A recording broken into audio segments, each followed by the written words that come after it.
నమస్తే. శ్రీ భారతి తీర్థ సన్మాన గ్రహీత అలాగే ఆధ్యాత్మిక శాస్త్రవేత్త, తత్వం చారిటబుల్ ట్రస్ట్ వ్యవస్థాపకులు, సువర్ణ భారతి గోశాల వ్యవస్థాపకులు, ప్రముఖ ఆధ్యాత్మికవేత్త శ్రీనివాస వంగానే శర్మ గారితో పాటు మనం ఉన్నాం. గురువు గారు ఏం చెప్తారో వారి మాటల్లోనే మరిన్ని విశేషాలు చూద్దాం, విందాం. నమస్కారం గురువుగారు. గురువుగారు, సువర్ణ భారతి గోశాల చాలా అత్యద్భుతంగా అనిపించింది. మిమ్మల్ని ఇంటర్వ్యూ చేయడానికి ఇన్ఫాక్ట్ లోపలికి వస్తున్నప్పుడు కూడా చాలా గోమాతల దర్శనంతో లోపలికి వచ్చి మీతో మాట్లాడడానికి కూర్చున్నాను. చాలా చాలా హ్యాపీగా ఉంది ఇవాళ నాకు. అండ్ గోశాల ప్రారంభం కానీ, అలాగే ఈ గోశాల ప్రారంభ ఉద్దేశం కానీ గతంలో కూడా చాలా చాలా సార్లు మీతో మాట్లాడడం జరిగింది. అప్పుడు మీరు నిర్వహిస్తున్న గోశాలల గురించి నాకు తెలుసు. ఇక్కడ చాలా భారీ స్థాయిలో చాలా పెద్దగా పెట్టారు గోశాలని, చాలా చక్కగా ఉంది. ఈ గోశాల పెట్టడం వెనక జరిగినటువంటి పరిస్థితులు ఏమిటి? గవామంగేషు తిష్టంతే భువనాన్ని చతుర్దశ. ఓం గోమాతాయై నమః. ఎప్పుడు గోవులకి పెద్దది అనేది లేదండి. ఎంత ఉన్నా గోవులకి చిన్నదే. ఇది ఎలా ఉంటుంది అంటే గోశాల కథ, ఓ సందర్భంలో మత్స్యావతారం రావాల్సి వచ్చింది. అప్పుడు మహర్షి దోసిల్లో నీళ్లు పట్టుకొని ఆయన చేస్తుంటే దోసిల్లో పడ్డది.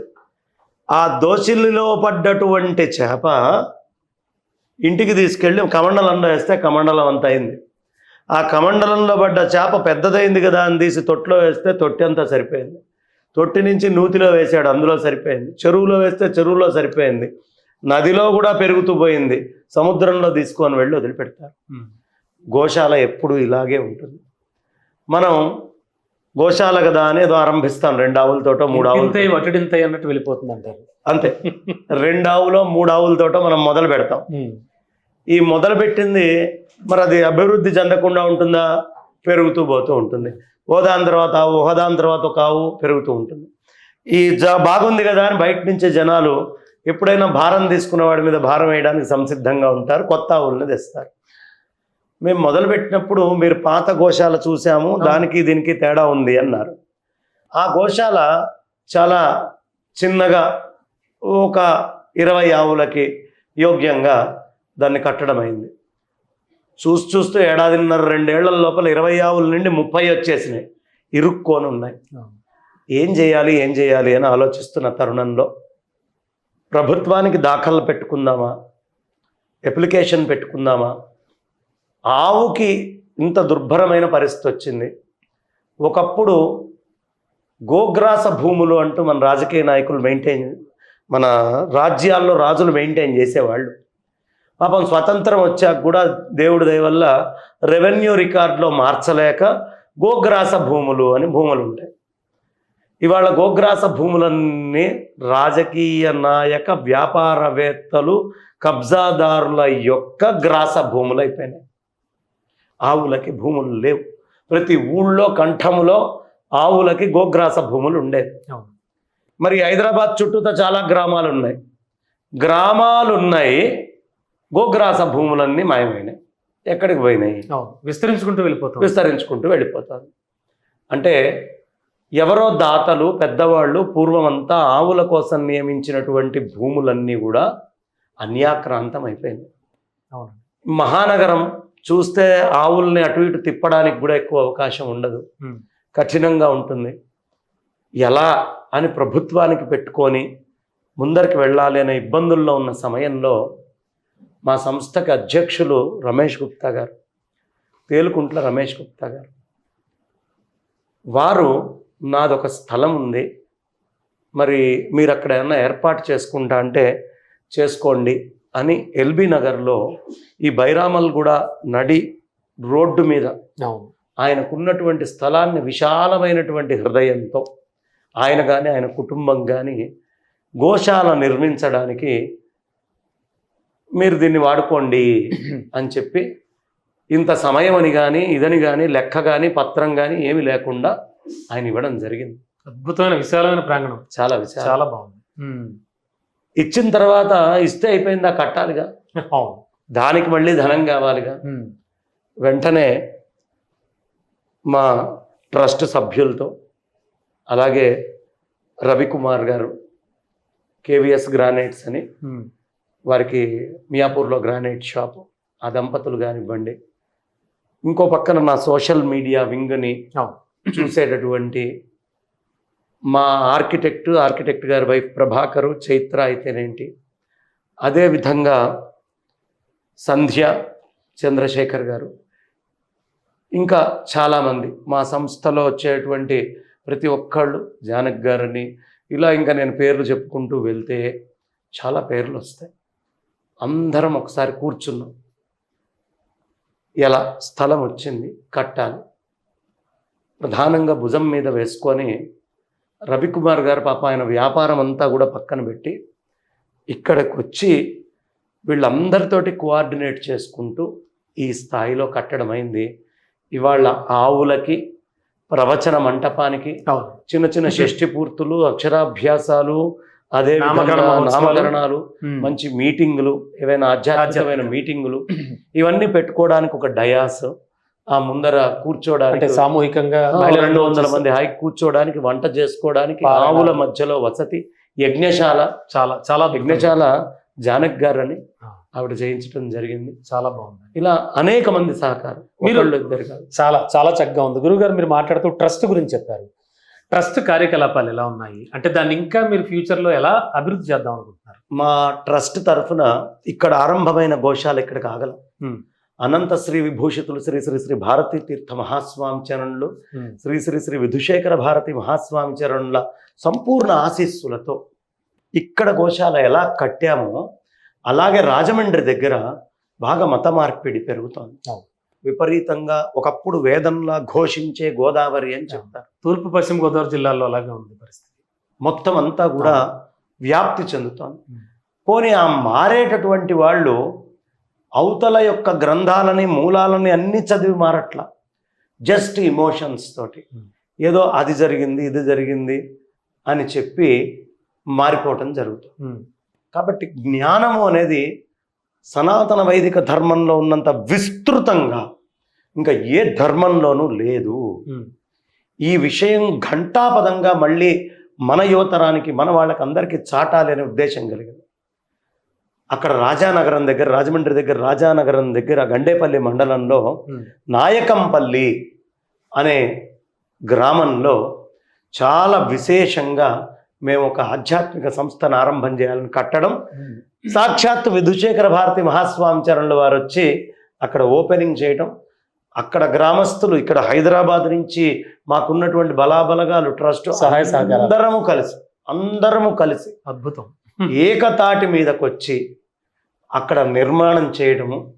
ఆ నిర్మాణంలో చాలా విశేషమైనటువంటి కట్టడం. 30 రోజుల లోపల 6 రూములు, పెద్దది ఒక 40 ఫీట్కి సంబంధించినటువంటి పొడుగుండి 28 ఫీట్ ఉన్నటువంటి డయాసు, ఒక 2000 మంది కూర్చుండే వేదిక, గోశాల, చాలా విశాలమైన ప్రాంగణం, 20,000 మందికి వంట చేసేటటువంటి ఇది 5 ఎకరాల స్థలంలో మేము అక్కడ అలివేలు మంగమ్మ గారని ఆవిడ 2 ఎకరాల స్థలం ఇస్తే 3 ఎకరాలు మా సంస్థ తరఫున కొని ఇంకా పెంచుతూ, పక్కనే ఉండేటువంటి చెరువు, అక్కడ ఊళ్ళో స్థలం వేరేది ఉంటే మాకు దారిగా గ్రామస్తులు, అక్కడే ఉండే కాపురస్తులు వాళ్ళందరూ ఇవ్వడం, ఇలా అది విస్తృతంగా పెరుగుతుంది. అక్కడి నుంచి ధర్మాన్ని పెంచడం.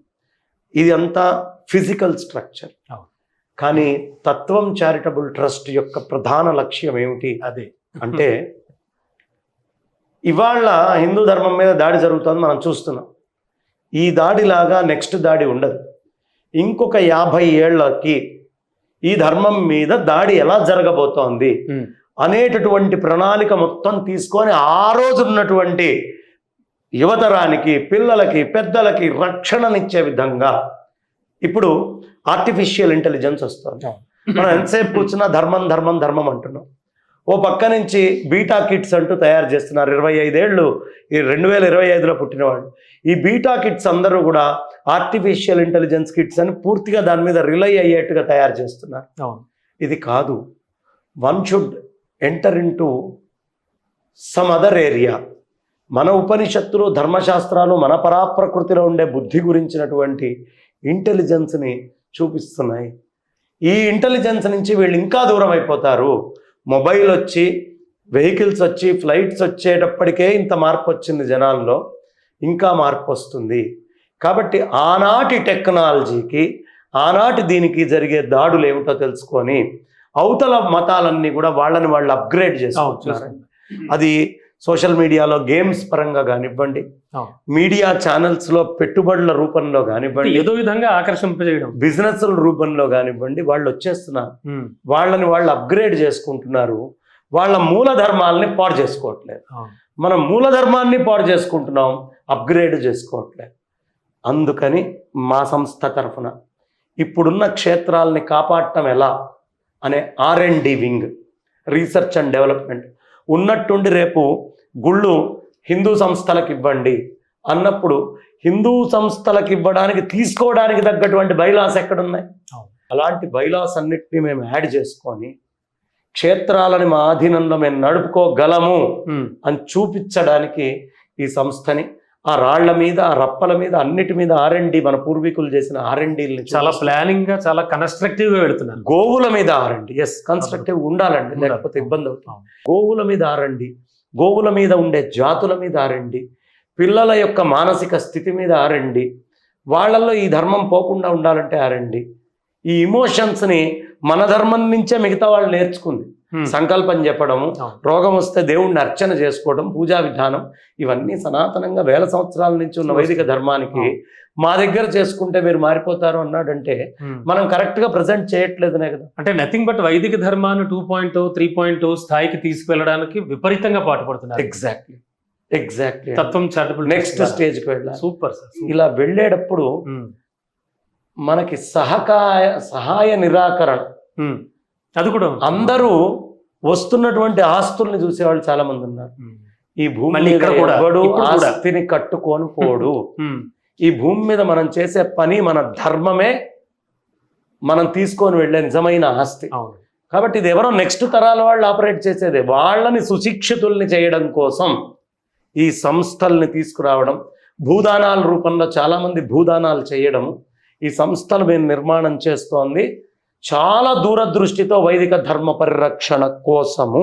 చాలా దీంట్లో అనుమానం లేదు. అద్భుతంగా ఇంకా చాలా అంశాలు ఉన్నాయి R&Dలో. ఖచ్చితంగా. అయితే ఇప్పుడు మనం అనుకునే ఇంటర్వ్యూలో అంత విస్తృత స్థాయికి కాకుండా అదంతా కరపత్రాల్లో ఫ్యూచర్లో మీరు కూడా దగ్గర ఉండి, నా దృష్టిలో ఈ తత్వం చారిటబుల్ ట్రస్ట్ లో ముఖ్యమైన సభ్యుల్లో మీరు కూడా ఒకళ్ళు. తప్పకుండా దీన్ని ఎలా ముందరికి తీసుకెళ్లాలి సంకల్పాన్ని అని ఆలోచిస్తూ అడుగులు వేయాలి. కానీ స్వార్థం నాకేంటి, నాకేం వస్తుంది, నాకు ఉపయోగం ఏంటి, నేనేం బెనిఫిట్ అయ్యాననే ప్రపంచంలో ధర్మానికి మనం ఏం చేశాం అనుకునే మనుషుల కోసం ఎదురు చూస్తున్నటువంటి సంస్థ తత్వం చారిటబుల్. తప్పకుండా గురువు గారు, మీరు ఆహ్వానిస్తే రావడానికి సిద్ధంగా ఉన్నాను నేను. చాలా thank you so much. And గురువు గారు, కొన్ని ప్రాపంచిక విషయాలు మాట్లాడుకుందాం. అంటే కొంచెం అందరికీ ఉపయోగపడేవి, అందరికీ తెలియాల్సినవి, మీలాంటి వారు చెప్పగా వినడానికి చాలా మంది చూస్తూ ఉంటారు. సనాతన బోర్డు అనేది ఒకటి వెయ్యాలి. అంటే సనాతన ధర్మాన్ని రక్షించడానికి అటు దేశవ్యాప్తంగా కావచ్చు, తెలుగు రాష్ట్రాల వ్యాప్తంగా కావచ్చు, చాలా కీలకమైన పదవుల్లో ఉన్న వాళ్ళు, మరీ ముఖ్యంగా AP CM, AP deputy CM Pawan Kalyan garu సైతం కొన్ని ఇలాంటివన్నీ కూడా కొత్త కొత్త విషయాలన్నీ వెలుగులోకి తీసుకొస్తున్నారు. సో ఇవైతే బాగా వినబడుతూ ఉన్నాయి. అండ్ ఇదే సందర్భంలో వక్ఫ్ భూములకు సంబంధించి కానీ వాటిని కూడా ఒకసారి సవరించాలి, అంటే వాటిని కూడా ఒకసారి చూడండి అనేది కూడా కొంతవరకు చెప్తూ వస్తున్నారు. సో ఈ నేపథ్యంలో అది ఏమిటి అంటే సనాతన బోర్డు వేయడం అనేది అది జరిగే పనేనా? ఇప్పుడున్న ప్రభుత్వాల మధ్యలో, ఇప్పుడున్న పాలకుల ఈ సిచ్యువేషన్లో, ప్రతి చోట స్వార్థం రాజ్యం వెళ్తున్న పరిస్థితుల్లో ఏం చెప్తారు? ఇప్పుడు 1947లో మనకి స్వాతంత్ర్యం వచ్చాక 50ల తర్వాత వక్ఫ్ బోర్డు వచ్చిందా? వక్ఫ్ బోర్డు సనాతనంగా ఉందా? 50ల తర్వాత వచ్చింది కదా. మరి 47 కంటే ముందు నుంచి మనకు ఒక బోర్డు తీసుకొచ్చి బ్రిటిష్ వాడు తగిలిచ్చాడు, ఎండోమెంట్ బోర్డు. ఎండోమెంట్ బోర్డుకు లేనటువంటి పవర్స్ వక్ఫ్ బోర్డుకి ఎందుకున్నాయి? ఫస్ట్ మెయిన్ కీలకం మనం అర్థం చేసుకోవాల్సింది, స్వతంత్ర్యం వచ్చిన తర్వాత వక్ఫ్ బోర్డుని అంత పవర్ఫుల్గా తయారు చేసినటువంటి వాళ్ళు రాజకీయ నాయకులు, ఓట్ల బ్యాంకు కోసం రకరకాలైనటువంటి పొలిటికల్ ఇది ఎగ్జాక్ట్లీ వాళ్ళు చేసింది. మొత్తం మనకి ఇన్స్టిట్యూషన్స్లో ఇస్లామిక్ సిద్ధాంతాలు చెప్పుకోవడానికి వాళ్ళకి ఆర్గనైజేషన్స్ ఉండొచ్చు, హిందూ సిద్ధాంతాలు చెప్పుకోవడానికి అక్కడ ఎందుకు అడ్డాలు వస్తున్నాయి? ఆర్టికల్ 30 లోపల మీరు తీసుకొని వచ్చి వాళ్ళకి ఇచ్చినటువంటి వెసులుబాటు అంటే మన విద్యా వ్యవస్థ మీద దెబ్బ కొట్టారు, మనకు సంబంధించినటువంటి మౌలికమైనటువంటి ఆస్తుల మీద దెబ్బ కొట్టారు. ఎండోమెంట్స్ పేరు మీద బోర్డు వేసి ఒక 5 లక్షల ఎకరాల భూమిని 20,000 ఎకరాల కింద మార్చగలిగారు, 30,000 ఎకరాల కింద మార్చగలిగారు. అంటే 4,70,000 ఎకరాల అనామత్తి కింద వెళ్ళిపోయింది. అసలు కేసులు వేయలేనటువంటి ఎండోమెంట్స్ భూములు ఎన్నో ఉన్నాయి. అంటే అన్యాక్రాంతం అయిపోయింది. ఎస్, కుట్ర చూడండి. ఎండోమెంట్స్ బోర్డు పేరు మీద భూముల దేవాలయాల ఆస్తులన్నీ తీసేయడం, దేవాలయాల నుంచి మనుషుల్ని దూరం చేయడం. స్టెప్ 1 కేటగారికల్గా ఆలోచించండి. వక్ఫ్ బోర్డు పేరు మీద లేని ఆస్తులన్నీ తీసుకొచ్చి దాంట్లో పెట్టడం. అంటే ఒక వక్ఫ్ వాళ్ళు చోళులు కట్టినటువంటి గుడి ఉందండి. ఇస్లాం పుట్టి 1500 ఏళ్ళు తమిళనాడులో. చోళులు ఎప్పుడు వాళ్ళు అంటే 2000 సంవత్సరాల క్రితం కట్టినటువంటి చోళ సామ్రాజ్యం 1వ శతాబ్దం గుళ్ళు. అప్పటికి ఇస్లాం పుట్టలేదు. ఆ గుడి ఉన్నటువంటి ఊళ్ళో గుడితోటి సహా ఈ ఊళ్ళో ఉన్న ఆస్తులు మొత్తం మావి అని చెప్పి 2024లో వాళ్ళు తీసుకున్నారు, క్లెయిమ్ చేసి తీసుకున్నారు. మొత్తం ఊరంతా వాళ్ళ పేరు మీద ఇచ్చారు. ఇప్పుడు చెప్పండి, నా గుడి కూడా నీది ఎలా అయింది? ఏ విధంగా నా గుడిని పెట్టుకున్న దేవుణ్ణి కూడా మావాడు అని వక్ఫ్ బోర్డు తీసుకోగలిగింది? వాళ్ళు ఏది మాది అంటే అవతల వాడు నిరూపించుకోవాలి తప్ప కనీసం పోలీస్ స్టేషన్లో కానీ బయట కానీ ఎక్కడ కేసు పెట్టడానికి కూడా లేని స్థితిలో వక్ఫ్ బోర్డు సమానత్వము అని మాట్లాడేటటువంటి ఈ కాన్స్టిట్యూషన్లో ఉంది అంటే ఇది నిజంగా సిగ్గుచేటు కాదా? 100%. కానీ ఇప్పుడు పాలకులు ఆలోచన ఈ స్థాయిలో ఆలోచించట్లేదు. ఇప్పుడు ఇందాక మీరు అడిగిన దాంట్లో ఇవాళ ఉన్న పొలిటీషియన్స్ కి సాధ్యమేనా అని అడిగారు. ఈ పొలిటికల్ వ్యవస్థలో వక్ఫ్ బోర్డు సాధ్యమైందిగా 47 తర్వాత, సనాతన బోర్డు ఎందుకు సాధ్యం కాదు? వాళ్ళు రాజకీయ నాయకులే, మీరు రాజకీయ నాయకులే. సో వాళ్ళు తలుచుకుంటే చేయొచ్చు. ఇప్పుడు నాకు వక్ఫ్ బోర్డులో సవరణలు అక్కర్లేదు. నేను దాని గురించి ఆలోచించాను. వాళ్ళ హక్కు వాళ్ళు కష్టపడి సంపాదించుకున్నారు, ఏదో వచ్చింది వాళ్ళు. నాకు దాని మీద ఏ అబ్జెక్షను లేదు. వక్ఫ్ బోర్డు మీద నాకు సనాతన బోర్డులో వక్ఫ్ బోర్డుకి ఏ రైట్లు ఇచ్చారో ఆ రైట్లతోటి ఇవ్వండి. నేను వెళ్తా జామా మసీద్ నాది అని వేసుకుంటా, వాడే రుజువు చేసుకుంటాడు. అర్థమైందండి? నాకు వాళ్ళ పవర్స్ ఏం తగ్గిస్తారో నాకు అనవసరం. ఈ దేశంలో ఇంత మెజారిటీ ఉన్నటువంటి జనాభా ఉన్నటువంటి ఈ దేశంలో వాళ్ళకి ఏ హక్కులు ఉన్నాయో నా సనాతన బోర్డుకి కూడా ఆ హక్కులు ఉండాలి. ఎందుకు అంటే అన్ని గుళ్ళ కింద అన్ని మసీదుల కింద గుళ్ళు ఉన్నాయి. ఇప్పుడు నేను క్లెయిమ్ చేసుకోవాల్సిన రోజు వచ్చింది. అయోధ్యకు 500 ఏళ్ళ స్వతంత్రం వచ్చాక ఇన్నేళ్లు పోరాడితే తప్ప ఓ జడ్జిమెంట్ రాదా? అంటే కోర్టులు వ్యవస్థ ఎక్కడ పనిచేస్తున్నాయండి?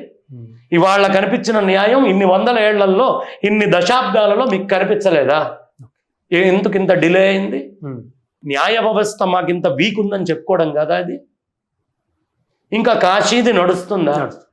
94లో మీ ఇష్టం వచ్చినట్టుగా తీసుకొని వచ్చేసి టెంపుల్ వర్షిప్ యాక్ట్ అని పెట్టేస్తారా? హిందువులు అంటే చేతగాని సన్నాసులు, దద్దమ్మలు అని హిందువులే రుజువు చేస్తున్నారు పొలిటికల్ లీడర్లుగా ఉండి. ఇక్కడ మొత్తం ఓట్ల పాలిటిక్స్. వీళ్ళు తలుచుకుంటే సాధ్యమే. సనాతన బోర్డు అనేది ఖచ్చితంగా సాధ్యమే అండి. ఎవరి కోసం? హిందువులు కాదు. మీకు ఒకటి చెప్తాను. 20 లక్షల మంది బంగ్లాదేశ్లో తిరుగుబాటు చేసేటప్పటికి అక్కడ ఉండేటువంటి ప్రైమ్ మినిస్టర్లు, అక్కడ ఉండే మిలిటరీ వాళ్ళు, ప్రెసిడెంట్లు ఎక్కడ వాళ్ళు అక్కడ పారిపోయారా లేదా? 40 కోట్లు ఏం గాడిదలుగా అయినా ఇప్పుడు కుంభమేళాకి వెళ్తున్న వాళ్ళు తిరుగుబాటు చేస్తే సనాతన బోర్డు రాదండి. ఎంతసేపు నేను మునిగి నా పాపం పోవాలి, నా స్నానం అని ఆలోచిస్తాడు కానీ సనాతన బోర్డు ఇదే అఖాడాల్లో మొన్న డిమాండ్ చేసింది. వీ వాంట్ సనాతన్ బోర్డ్ ఖచ్చితంగా ఉండాలి. వక్ఫ్కి ఎన్ని హక్కులు ఉన్నాయో అన్ని హక్కులకి మించిన హక్కులు ఇవ్వాలి. ఇంకా ఎందుకు? 80% ఈ రోజుకి అఫీషియల్గా ఉన్న పాపులేషన్ హిందూస్. వాళ్ళకి అన్యాయం చేస్తానంటే తప్పు కదా. సో ఇన్జస్టిస్ జరుగుతోంది. సనాతన బోర్డు 100% అఖాడాలు చర్చించినాయి. మొత్తము శంకరాచార్యుల వారందరూ కూడా ఎప్పుడో గాని కలవడం కుదరదు. మొన్న కుంభమేళాలో నలుగురు శంకరాచార్యుల వారు ప్రయాగలోనే ఉన్నారు. అద్భుతమైన ఘట్టం. ఆ నలుగురులో 3 శంకరాచార్యుల వారు దగ్గర తీర్మానం చేశారు. ఇంకో శంకరాచార్యుల వారు కూడా ఈ విషయంలో ఇది హిందూ రాష్ట్రం క్రింద ప్రకటించాలి. 80% ఉంటే ఎందుకు ప్రకటించరండి? ఇండోనేషియా ఇస్లామిక్ కంట్రీ కాదు, ఇస్లామికేనా? మరి అక్కడ కరెన్సీలో అక్కడ రామచంద్రమూర్తి వాళ్ళ ఎయిర్లైన్స్ గరుడా అని పెట్టుకుంటోంది గవర్నమెంట్. ఇస్లామిక్ కంట్రీలో గణపతిని పెట్టుకోవచ్చా? ఏమండి, వాడు ఇస్లామిక్ కంట్రీ అయినా చేసుకోగలుగుతున్నాడు. నువ్వు కూడా నీ ఇష్టం వచ్చిన ఇస్లామిక్ యాక్టివిటీస్ చేసుకో, నీకేం హక్కుల్లో మార్చట్లేదు. హిందుస్థాన్ అని అరబ్ కంట్రీకి వెళ్తే హిందుస్థాన్ సే ఆయరా అంటారా అనరా? ఇది హిందుస్థాన్ అని అరబ్ వాడికి తెలిసినప్పుడు నాకెందుకు తెలియదు ఈ భూమిలో ఉన్నవాడిని? అందుకు ఖచ్చితంగా హిందుస్థాన్ అని డిక్లేర్ చేయాల్సిందే దీన్ని. అండ్ పార్లమెంట్ లో నిల్చొని అసదుద్దీన్ ఓవైసీ వీళ్ళు మాట్లాడేటప్పుడు కూడా హిందుస్థాన్ అంటారుగా. ఎన్ని సందర్భాల్లో వాడట్లేదు? వాళ్ళు పార్లమెంట్ లో మాట్లాడుకున్న మాటని అఫీషియల్ గా చెప్పండి అయ్యా హిందుస్థాన్. ఏ ముస్లిం కంట్రీకి వెళ్ళినా దీన్ని హిందుస్థాన్ సే ఆయే, పాకిస్తాన్ పోయినా హిందుస్థాన్ సే ఆయే అంటాడు. వాళ్ళకి మన మతం మీద ఉన్న గౌరవం ఈ దేశంలో ఉన్నటువంటి రాజకీయం కానీ ఇక్కడున్న పీపుల్కి ఎందుకు లేదు? సో అంటే అతి సమీప భవిష్యత్తులో ఖచ్చితంగా సనాతన బోర్డు వస్తుందని ఆశిస్తున్నారా? వచ్చి తీరుతుంది. ఇప్పుడు చాలా జాజ్వల్యమానమైనటువంటి జనాలలో మార్పు వచ్చిందండి. అద్భుతం. హిందూ ధర్మం పట్ల ఇదివరకటి కంటే నిబద్ధత, భక్తి, శ్రద్ధ, గుళ్ళకు వెళ్ళటం, ఆచార వ్యవహారాల్లో చాలా పెరిగింది. కుంభమేళాకి వెళ్తే మనకు తెలుస్తుంది. మరణించడానికైనా సిద్ధంగా ఉన్నారు తప్ప మా వేడుకల్ని వదులుకోము అని చెప్పి హిందూ ధర్మం యొక్క బలాన్ని మనకి మొన్నటికి 33.1 కోట్ల మంది వచ్చి స్నానం చేశారు. మళ్ళీ షాహీ స్నాన్కి ఎంతమంది ఉంటారు అంటే ఒక అమెరికా, కెనడా ఇలాంటి చాలా దేశాలు కలిపితే. నాకు మొన్న మాట్లాడుతూ శంకర్ నారాయణ ప్లాంజరీ గారని ఆయన నన్ను ప్రయాగ తీసుకెళ్ళి ఆయనతో పాటు నేను వెళ్ళినప్పుడు సశాస్త్రీయంగా ఇదంతా చేసుకుంటుంటే ఆయన చెప్పారు 2 పాకిస్తాన్లు అసలు చాలా మంది పాపులేషన్, ఈ ఎటు చూసినా ఇంతమంది ఉన్నారండి, ఇంత వ్యవస్థ ఉంది, ఇంత హిందువులం ఉన్నాం. వీళ్ళందరిలో తిరుగుబాటు వస్తేనే, హిందుత్వం మీద భక్తి పెరిగితేనే వీళ్ళందరూ అక్కడికి వస్తున్నారు. బ్రహ్మోత్సవాల్లో జనం అన్నారు. ఇప్పటిదాకా మీరు విడివిడిగా గుళ్ళ నుంచి, ధర్మం నుంచి జనాన్ని దూరం చేసి చూశారు. కుంభమేళా ఇవాళ కలిపింది. కాబట్టి ఈ కలిపినటువంటి ఈ స్వరం లేని రాజకీయాలు అనవసరంగా హిందుత్వంలో ఒకళ్ళకొకళ్ళు తెచ్చుకోకుండా కలిసికట్టుగా సాధించడం ఎలా అనే విషయంలో పనిచేస్తూ ఈ ధర్మం కోసం పరిరక్షణ చేయాల్సినటువంటి అవసరం ప్రతి హిందువు మీద తిరుగుబాటు ఖచ్చితంగా ఉంది. సనాతన బోర్డు రాకపోతే తిరుగుబాటు చేయాల్సిందే. పవన్ కళ్యాణ్ వాయిస్ మంచి ఊపుతోటి మాట్లాడతాడే, ఆయన మాటల్లో ఉన్నటువంటి ఊపు వాయిస్, అఖాడాల్లో ఉన్నటువంటి వాళ్ళ వాయిస్ ఎంత స్ట్రాంగ్ గా ఉందో ప్రతి హిందువు వాయిస్ అంత స్ట్రాంగ్ గా బయటికి రావాలి. అందరం మనం సోషల్ మీడియా వాడుతున్నాం. ఓ చిన్న చక్కటి ఫామ్ రెడీ చేసుకొని ఇప్పటి నుంచి మనం స్టార్ట్ చేసి సంతకాలను సేకరిద్దాం. మొత్తం హిందూ రాష్ట్రంగా ప్రకటించాల్సిందే, సనాతన బోర్డు రావాల్సిందే, ఎండోమెంట్ బోర్డు రద్దు కావాల్సిందే, పీఠాలకి మళ్ళీ స్వయం ప్రతిపత్తి ఇచ్చి, ఈ క్షేత్రాలకి స్వయం ప్రతిపత్తి ఇచ్చి ఈ ధర్మాన్ని మళ్ళీ తీసుకురావాలి. ఏ పిల్లవాడికి ఎక్కడంటే అక్కడ, ఏ స్కూల్లో ఉంటే ఆ స్కూల్లో, ఏ ప్రదేశంలో ఉంటే ఆ ప్రదేశంలో నా ధర్మాన్ని చెప్పుకోగలిగే పరిస్థితి తీసుకొని రావాలి. డెఫినెట్గా చాలా మంచి ప్రతిపాదన గురువు గారు. అండ్ కుంభమేళాకు సంబంధించి జరుగుతున్న చిన్న చితక తప్పిదాలు, అఫ్ కోర్స్ కొన్నిసార్లు కొన్ని ప్రమాదాలు జరుగుతున్నాయి. వాటిని ఎవరికి తోచిన విధంగా వాళ్ళు భాష్యాలు చెప్పేస్తున్నారు.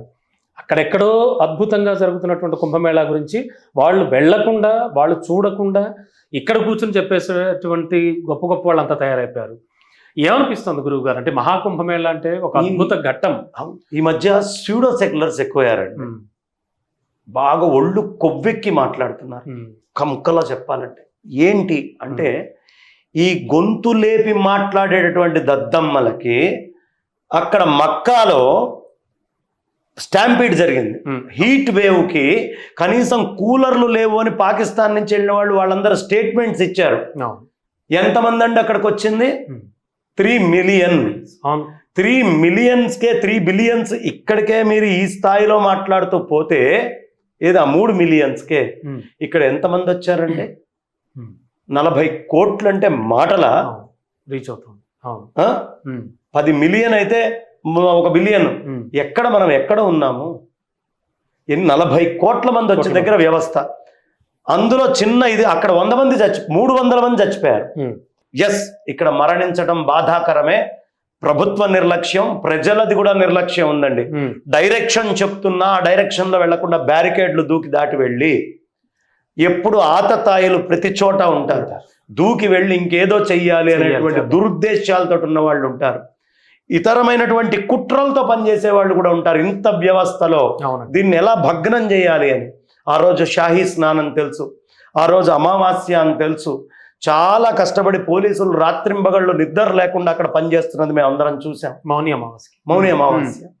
ఈ దౌర్భాగ్యకరమైనటువంటి ఘటన ఇన్స్ట్రక్షన్స్ ఫాలో అవ్వకుండా వాటిని దాటి దూకి చేయాలనే ప్రయత్నం వల్ల వచ్చింది.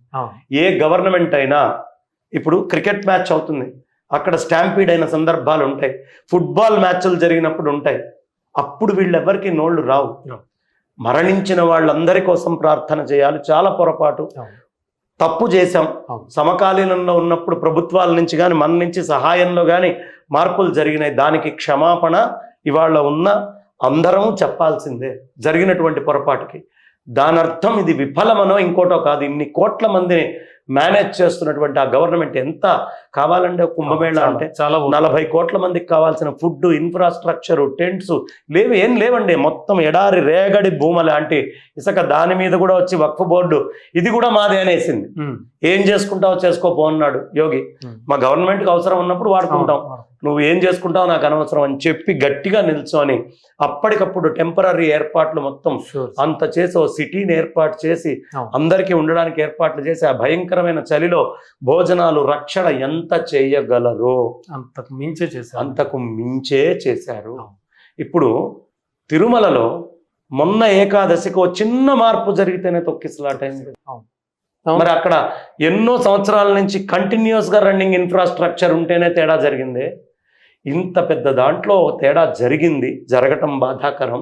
కానీ దాన్ని పట్టుకొని ప్రభుత్వాలని, ఈ ఉత్సవాలని, పండగల్ని తిట్టడం అనేది మాత్రం కొవ్వెక్కి చేసే పని. తప్పుని తప్పని చెప్పాలి, తప్పుకి క్షమాపణ చెప్పాలి, అది జరగకుండా దిద్దుకోవాలి. దాన్ని పట్టుకొని మొత్తం వ్యవస్థని, మూలాన్ని తిట్టుకుంటూ వెళ్ళదు. గురుగారు, ఈ ఫిబ్రవరి నెలలో అంటే ఈ మాఘమాసంలో 12వ తేదీన మాఘ పౌర్ణమి రాబోతోంది. మరి దానికి సంబంధించి విశిష్టత కానీ, అలాగే ఆ రోజు ప్రత్యేకంగా మహిళలు చేయాల్సిన పనులు కానీ, అలాగే మరీ ముఖ్యంగా మనకిక్కడ గోశాలలో, అలాగే ఇక్కడ తత్వం చారిటబుల్ ట్రస్ట్ ద్వారా ఇక్కడ చేయబోయే ప్రత్యేక కార్యక్రమాలు ఏంటి, మీ భక్తులకు ఏం చెప్తారు, అందరూ కూడా ఏం చేయాలి అవేళ అనేటువంటి విషయం మీద తెలుసుకోవాలనుకుంటున్నారు. మాఘ పూర్ణిమ మొట్టమొదట లేవంగానే గురువులకి నమస్కారం చేసుకోండి. తెల్లవారుజామునే సూర్యనారాయణమూర్తికి నమస్కారం చేసుకోండి. ఆయన బయటికి రాడు, వెలుగు మాత్రమే వస్తుంది, ఆయన ఇంకా బయటికి రాడు, అప్పుడే లేవాలి. ఆ బ్రాహ్మీ ముహూర్తంలో లేచి చక్కగా మాఘ స్నానం చేయాలి. మాఘ స్నానం చేసేటప్పుడు గంగా అమ్మవారిని తలుచుకోవాలి. గంగా నామాల్ని, గంగేతి యో బ్రూయాత్ యోజనానాం శతైరపి ముచ్యతే సర్వపాపేభ్యో విష్ణులోకం సగచ్చతి అని చెప్పి కాసిన నీళ్లు చల్లుకొని చక్కగా కాలకృత్యాలన్నీ తీర్చుకొని స్నానం చేయాలి. చేశాక సూర్య నమస్కారాలు కూడా చేసుకొని స్నానం చేయొచ్చు కావాలంటే. అది చేసుకున్న తర్వాత ఆ రోజు ప్రత్యేకత ఏమిటి అంటే, దాక్షాయణి అమ్మవారు దక్ష ప్రజాపతికి సముద్రంలో దొరికినటువంటి రోజు శంఖంలో మాఘ పూర్ణిమ. ఇవాళ గురువు ఎందుకు అంటే, చిన్నవాడైనా సరే మనకు గురువు అవుతాడు అని చెప్పి రుజువు చేయాలని పరమేశ్వరుడు తనకి తెలియనట్టుగా కుమారస్వామితో ఓంకార తత్వాన్ని బోధ చేయించుకుంటాడు. కుమారస్వామి పరమేశ్వరుడికి బోధ చేసినటువంటి రోజు మాఘ పూర్ణిమ. మాఘ అంటే ఘ, పాపాలన్నిటినీ తీసేసేటటువంటిది. ఈ పాపాలన్నిటినీ తీసేటటువంటి సూర్యనారాయణమూర్తి యొక్క తేజస్సు, సూర్యుడి యొక్క తేజస్సే కదా చంద్రుడిలోకి వచ్చి మన భూమి మీదకి వచ్చేది, మిర్రరే కదా ఆయన. ఆ సూర్యుడి యొక్క తేజస్సు చంద్రుడి నుంచి భూమి మీదకి వచ్చేటటువంటి పూర్ణిమ. అంటే సూర్యుడు ప్రత్యక్షంగా కాకుండా పరోక్షంగా కూడా మనల్ని అనుగ్రహిస్తున్నాడు అని ఎప్పుడు తెలుస్తుంది అంటే, మాఘ పూర్ణిమ నాడు ఉదయం సాయంత్రం ఎవడు పూజ చేస్తాడో సాయంత్రం దీపాలు అవి పెట్టుకొని ఆడవాళ్ళు చక్కగా నోములు వ్రతాలు కొన్ని ఉంటాయి, అవి చేసుకుంటూ ఎప్పుడైతే పూజ చేసుకుంటామో దీపాలు పెట్టుకొని, అదంతా పూర్ణిమకి సంబంధించిన పూజ. చంద్రుడికి, సూర్యుడికి సంబంధించినటువంటి పూజ ఉదయం లేచి స్నానం చేసి దీపారాధన చేసుకోవడం అంతా సూర్యనారాయణమూర్తికి. సూర్యచంద్రులు ఇరువురిని ఉభయుల్ని కొలవగలిగేటటువంటి రోజు మాఘ పూర్ణిమ. అద్భుతమైన పాపాలన్నింటినీ తీసేసేటటువంటి రోజు. ఈ మాఘ పూర్ణిమ రోజు మేము ఖచ్చితంగా అమ్మవారి యొక్క విద్యని చంద్ర విద్య అంటారు. సూర్యనారాయణ వేదపారాయణ. ఆ రోజు సూర్యనారాయణమూర్తికి అర్చన చేస్తూనే మూలమంత్రంతో నవగ్రహ మంత్రాల్లో అమ్మవారికి చండీయాగం చేస్తాం. ఓకే. చండీయాగం చేస్తూ ఇక్కడ భోజనాలు అన్ని బైరామలు కూడా మా ఈ గోశాలలో ఎవరైనా సరే ఇంట్రెస్ట్ ఉన్నటువంటి వాళ్ళు వాళ్ళ గోత్రనామాల్ని ఇవాళ మన ఛానల్ ద్వారా ఈ కింద పంపిస్తే మీరు సేకరించి వాళ్ళు మెసేజ్ల రూపంలో పెడితే ఆ గోత్రనామాలన్నీ కూడా ఆ రోజు ఇక్కడ చెప్పడం జరుగుతుంది. కాబట్టి అద్భుతంగా గోత్రనామాలతో ఇక్కడ చండీయాగము మిగతా వ్యవహారాలు మాకంతా యాగశాల కూడా బ్రహ్మాండంగా ఏర్పాటై సవైదికంగా ఉంటుంది. కాబట్టి చేస్తూ భోజన భాజనాదులు అందరికీ దేవతార్చన అన్నీ కూడా ఇక్కడే ఏర్పాటు చేసుకొని ఘనంగా మా ఇందులో చేయటం జరుగుతుంది. గురువులను ఒకసారి స్మరణ చేసుకుంటూ ఈ రోజున నదీ స్నానం అంతకంటే కూడా ముఖ్యం. సముద్ర స్నానం సముద్రం ఎందుకు వీలున్నవాళ్ళు సముద్రం ఎందుకు అంటే అన్ని నదులు ఇప్పుడు మనం గంగా, యమున, సరస్వతి, పుష్కరము, కుంభమేళ ఇవన్నీ వాడుతున్నాం కదా. ఈ నీళ్ళన్నీ అక్కడ ఉండవు, వారి సముద్రంలోకి వచ్చేస్తాయి. పుష్కరం నాడు మొదలుపెట్టినటువంటి ఈ నది, ఈ త్రివేణి సంగమం, ఈ గంగా ఖచ్చితంగా పౌర్ణమి నాటికల్లా ఆ నీరు ఏదైతే బృహస్పతి అనుగ్రహంతో వచ్చిందో అదంతా అక్కడికి చేరిపోతుంది. కాబట్టి 15 కళలు మనకి మొదలైన రోజు నుంచి చంద్రుడి యొక్క కళలన్నీ వచ్చినాయి. కాబట్టి ఆ కళలు వచ్చిన రోజు ఒక్క మాఘ పూర్ణిమ రోజే చంద్రుడిలో 16వ కళని ఈ భూమి మీద చూడగలుగుతాం సూర్యుడి యొక్క అనుగ్రహం వల్ల. 16 కళలతో ఉండేటటువంటి చంద్రుడు మాఘ పూర్ణిమ రోజే ఉంటాడని జ్యోతిష శాస్త్రం చెప్తోంది. కాబట్టి 16 కళలతో కూడినటువంటి చంద్రుడు, సూర్యుడు, ఈ అనుగ్రహాలన్నీ కావాలనుకున్న వాళ్ళు స్నానం చేసి దానాలు చేసుకొని చక్కగా తిలలు నెత్తి మీద పెట్టుకొని స్నానం చేసుకొని ఒంటికి నూనె రుద్దుకొని నూగు నూనె లేదా నూగు పప్పుతోటి పొడి కొట్టుకొని స్నానం చేసుకొని ఆ రోజు అర్చన, జపము, గురు ప్రార్థన, గురువులకి నమస్కారము చేసుకుంటే పరిపూర్ణంగా వాళ్ళ జీవితం సార్థకమవుతుంది, తరిస్తారు. అందుకని మాఘ పూర్ణిమకి బయటైనా ఇక్కడైనా ఇంత వ్యవస్థ ప్రత్యేకత. చాలా బాగుంది గురుగారు, చాలా మంచి విషయాలు చెప్పారు. ఇంకా మాట్లాడాల్సిన విషయాలు, మీతో చర్చించాల్సిన చాలా ఉన్నాయి. మరోసారి మళ్ళీ మనం డెఫినెట్గా కలుద్దాం. అంటే మంచి విషయాలు చెప్పారు అంటే ఎదురుగుండా కూర్చున్నటువంటి వ్యక్తి రమణబాబు గారే ఆ వేసేటటువంటి ప్రశ్నల్లో వేడిని వాడిని రెండింటిని తగిలించినప్పుడు తెలిసినా తెలియకపోయినా లోపల నుంచి బయటకు వచ్చేస్తుంది. లేదు గురుగారు, అద్భుతమైనటువంటి కార్యక్రమం. ఇలాగే మంచి కార్యక్రమాలు చేస్తూ సనాతన వైదిక ధర్మానికి మీరు కూడా మీ వంతు సేవ చేస్తూ ఉండాలన్న పరమేశ్వరుని ప్రార్థిస్తుంది. థ్యాంక్ యూ గురుగారు, థ్యాంక్ యూ సో మచ్. ధన్యవాదాలు.